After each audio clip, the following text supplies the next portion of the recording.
Welcome to Impumelelo Mentorship Podcast. My name is Impumelelo Matuna. I've made the commitment to rise as I rise with others and ensure that I make mentorship accessible to all. Since the honor of being selected as Miss South Africa runner-up on the 10th of August in 2024, I've been dedicated to sparking meaningful conversations that inspire our youth to dream beyond their realm of reality. And so, I'm excited to have a wonderful young woman who is absolutely intelligent, who is Zulaikha Patel. Zulaikha has inspired the nation with her courage and commitment to justice, having authored 2 books, one being My Coily Crown Hair, and most recently, Brave Like Me. From addressing the United Nations to sharing her voice on global platforms like TEDx, Forbes Africa, and CNN, Zulaikha has solidified her presence as a formidable and influential young leader on world stages. So, sit back, relax, and enjoy the conversation. Welcome, Zulaikha. Thank you so much for having me. Thank you for being here, and congratulations on your latest book. Thank you very much. How are you feeling? I am quite excited. This is a personal story.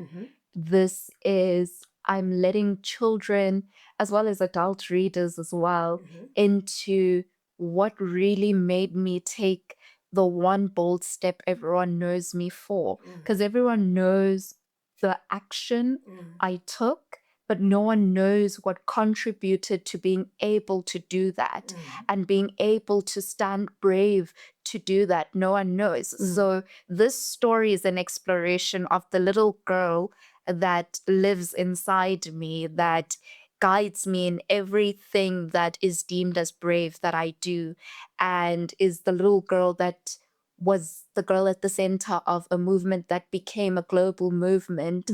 And the story explores getting to know her and how she became brave and who were the people that contributed to her being brave. One of the most important, my dad.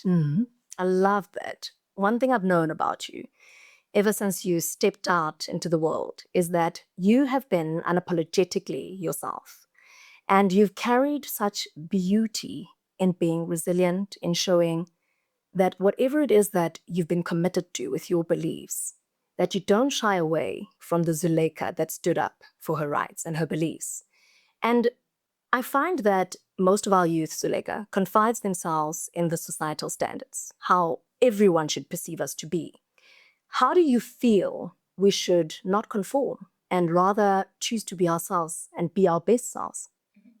There's actually an important part in my book that actually touches on that, and the reason why I've always been quite adamant in being myself and being myself to a point where I'm proud of the unique things about myself that make me unique and set me apart from everyone else. And those are the things that are in the forefront whenever I find myself in a space where I have to express myself on a platform or public speak or anything of that nature.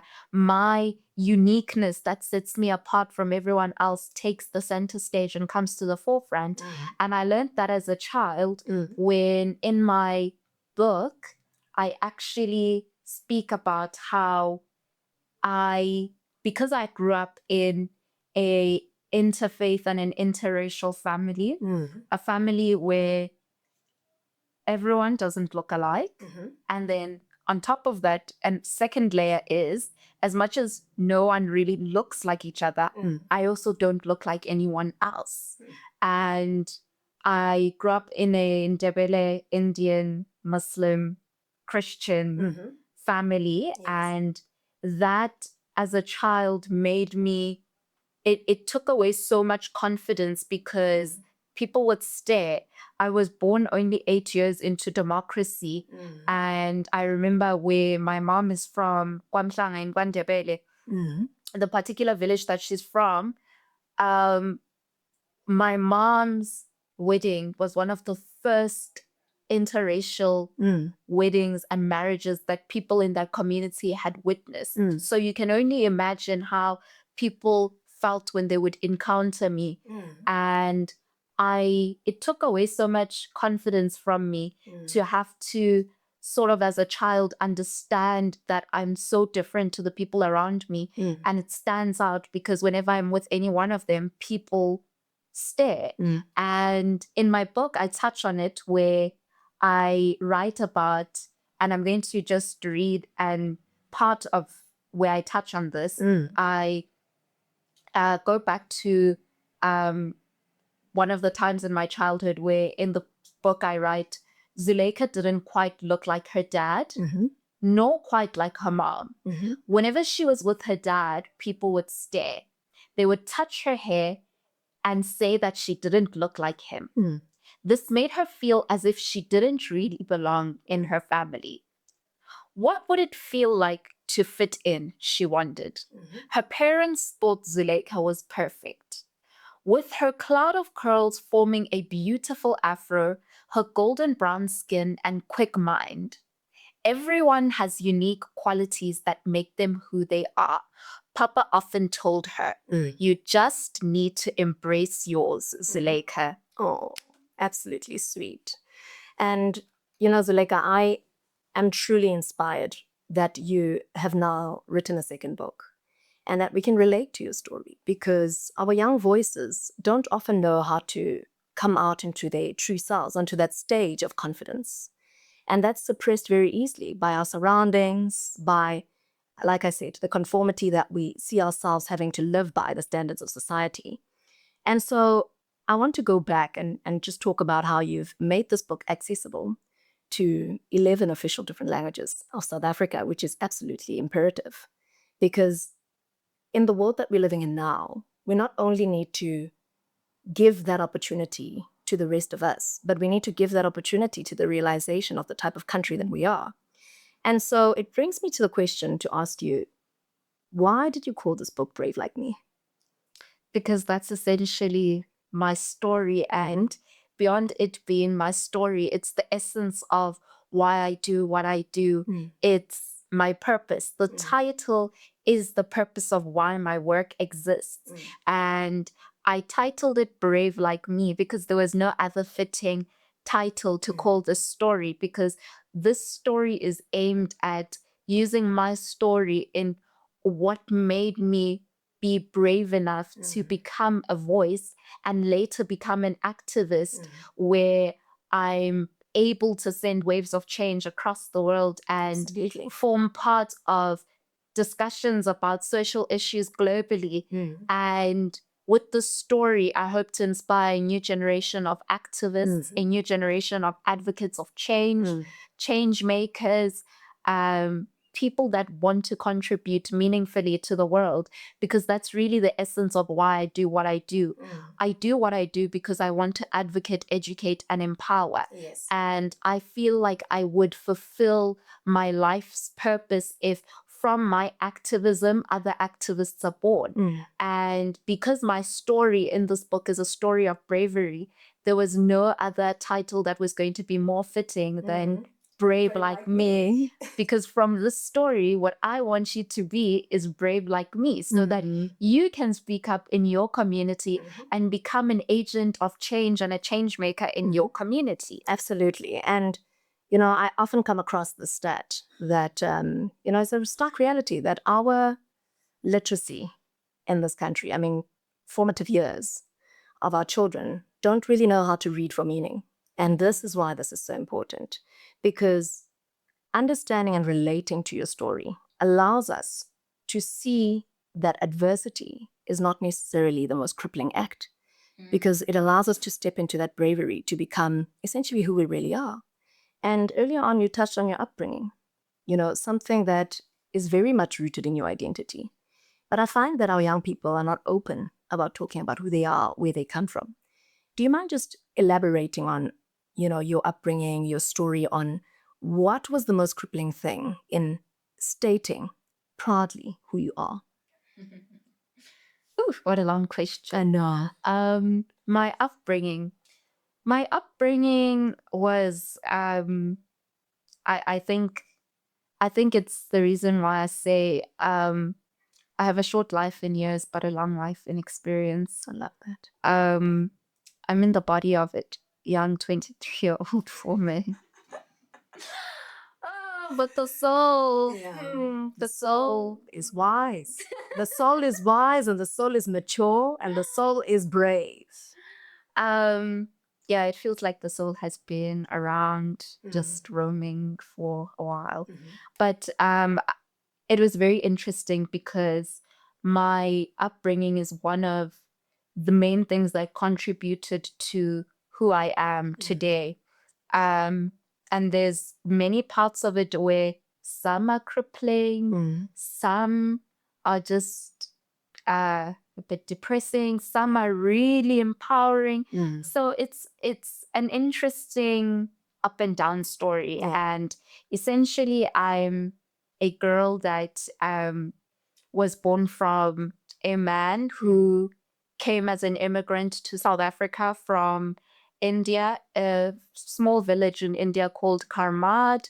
He arrived in South Africa. When he arrived in South Africa, happened to get involved in the anti-apartheid struggle for liberation, and then meets a Ndebele woman from KwaMhlanga, KwaNdebele, and together they're united in a joint vision to want to build a better life for themselves because of their upbringing. They share the synergy of having had upbringings that were somewhat rooted in poverty and struggle. And so then they get married and they have me. And in both their families, this is such a crazy thing that happened because both their families were never prepared for the idea of two people of different racial groups, even though race is it's a social construct. Yeah. That's what it is. Two people from different racial groups, different religious backgrounds, marrying each other. Both their families were not prepared for such a reality and didn't know how to react to it.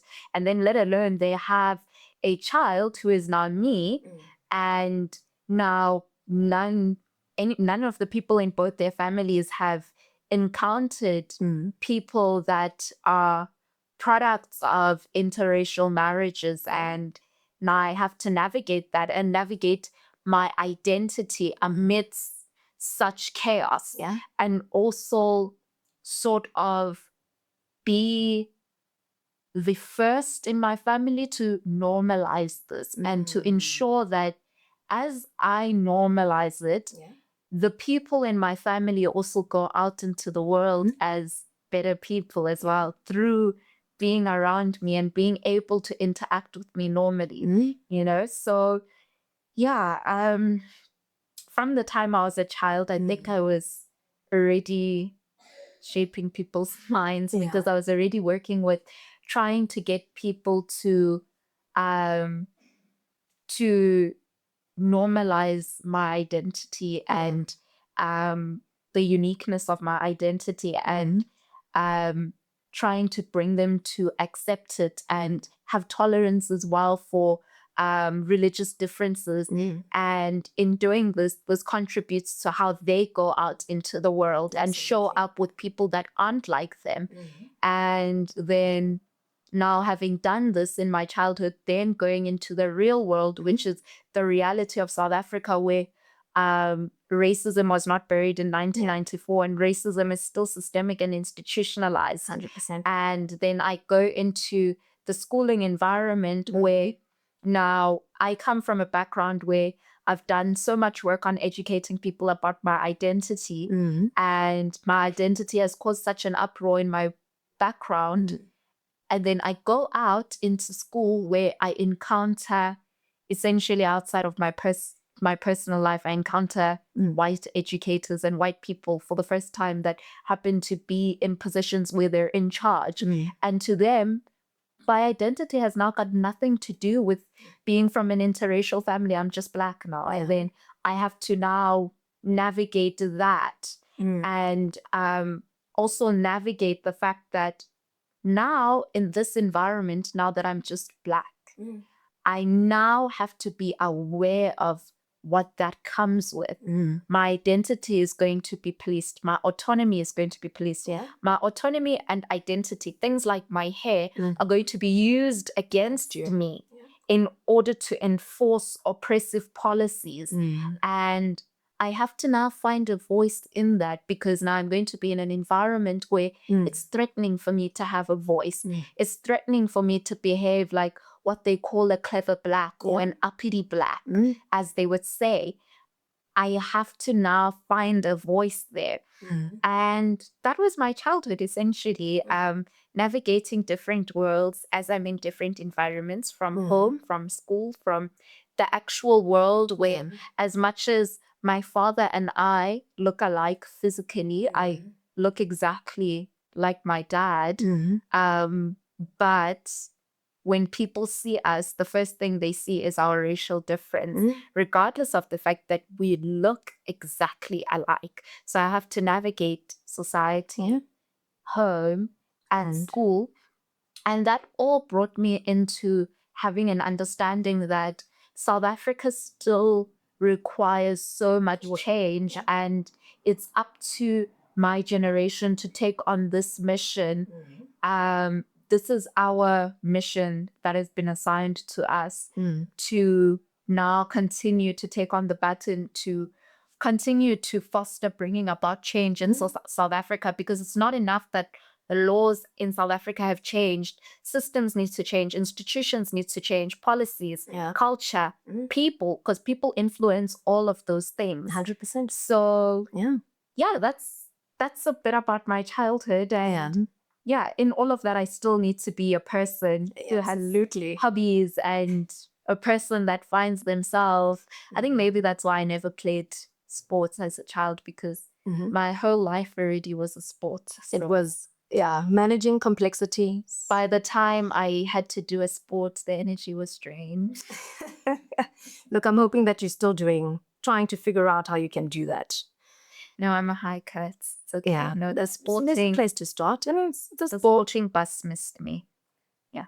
You could still catch it. There's paddle. There's all you can take a run with me on one of the Saturdays. We'll do a short 5-kilometer run. No, I'm not sporty at all. Maybe we'll revisit the conversation. But, Zulaikha, I love that you took us on your complex journey of life. And something that I want you to just untap is that navigating the complexity of reality as well as uncertainty. And you've been in spaces and in rooms where potentially you faced a lot of imposter syndrome.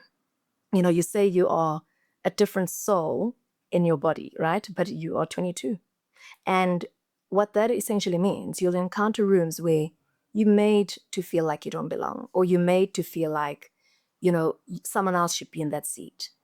And it's not the easiest thing to navigate. Like you've said, there's lots of complexities it's been a whirlwind. How do we now step into that authority to say, I'm Zulaikha and I deserve to be here. And whatever I'm going to say and how I'm going to say it is going to be important, because I'm part of the transformative change that this country and this world needs. Well, I mean, there's no formula per se, because it's a consistent journey that's not linear. I may have had imposter syndrome when I was a teenager, and then I learned how to get over whatever caused that imposter syndrome. And then now there's different realities that I'm confronting that may cause other imposter syndrome. But really, it's never really easy, because I find myself consistently in rooms where I'm either the youngest or internationally, it's always I'm the youngest, or internationally, sometimes find yourself in rooms where you're the only African or the only Black person, or the only person that's young Black woman and is under the age of 30. And then you have to confront ageism and people making you feel like you don't belong. Or sometimes people say, no, it was because we, of course, needed a young person in the room. Or people will water down your hard work to just requiring a quota. When you need to be of the belief that you form part of a very important generation that has a very important mission to fulfill. And Frantz Fanon says that every generation, and I'm paraphrasing, every generation has a mission of its own to fulfill. And I form part of a generation that has a very integral mission to fulfill in the world. The world currently needs young people. Young people are desperately needed by the world to change the world beyond laws, beyond laws, beyond policies, beyond constitutions, change the world in terms of socialization, people's minds, education, the status of education. But at the core of it is people and their minds, because all of these things link back to people and their minds and are influenced by people and their minds. So it's important that as young people, we consistently remind ourselves that we are meant to be in every room that we find ourselves in. And if we feel intimidated in that room, or we try water ourselves down in that room, we become our own enemies and enemies of our own mission that's been bestowed upon us. And we have to consistently remind ourselves that we are here to fulfill a mission that the world desperately needs. Absolutely. I need to take my own medicine. I think I also need to take your medicine. And I love that you say consistency. And often we talk about legacy and we refer to it as a legacy we'd like to leave. I want to talk about a legacy you want to constantly lead. And the Zulaikha story, that is the one that, as you've emphasized, taking on the future generations, taking on the current generations along with you on this journey. It's beyond constitution, it's beyond policy, it's beyond the framework of law. It is about how do we actively and proactively shift the needle of the circular economy that we belong in and start to see actionable change as the voice that you are. We need to live and lead beyond that. So how would your legacy be led? Legacy is something that's created every day. It's not something you only leave behind later. It's every day you're living through your legacy. In terms of how I would like for my legacy to lead, I'd like for my legacy to lead with social aware compassion and empathy. We're losing a lot of empathy and compassion in society, firstly. We're losing the ability to connect with each other. And one thing I pride myself in is whenever I speak to people, I want to connect with beyond the mind. I want to connect with the heart, because the heart influences the mind. So I want to lead with compassion and empathy and social awareness at the middle of those two things. But most importantly, I want to be the girl that made other people reach a new state of social consciousness and made other people believe that it doesn't take some huge famous person to bring about change in the world. It's the ordinary person that has an idea, believes in it, and chooses to be brave to share their idea with the world. And the girl that made kids believe in themselves. Because that's why I write books for kids. I love kids. They're my little besties. So that's who I want to lead my legacy, and those are the things that I want to be at the forefront of my legacy. And I believe kids are the first connectors to books, to becoming a different person before they become who they can be. So I love that you said that it's about embarking on the journey from young phases of life and growing into this, crazy life that we live in. But your journey has really been an inspirational one. And I honestly can't wait to continue to watch it and to see you blossom to the flower that you are. And so, Zulaikha, before we wrap up, notes to end off our conversation. I can imagine you would say a lot of things to your younger self. But what would be the most pivotal thing that you would say right now? I think I would thank my younger self for being brave. Yeah, because I don't think myself now would exist without the bravery of my younger self. I love that. And lastly, and I want to keep you here for as long as I can, I want to talk about intention.